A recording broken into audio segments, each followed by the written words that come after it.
इकडे लक्ष द्या सर्वांनी. ही पुंडलिकाला दिलेली वीट आहे.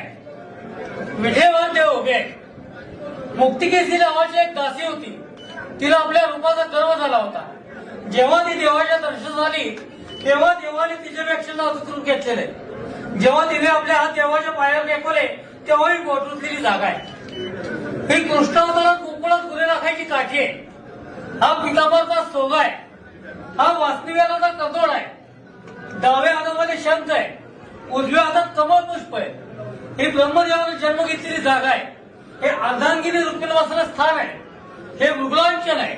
हा कौस्तुभमणी आहे. हे मकराकार कुंडल आहे आणि शिवाकार मस्तक आहे.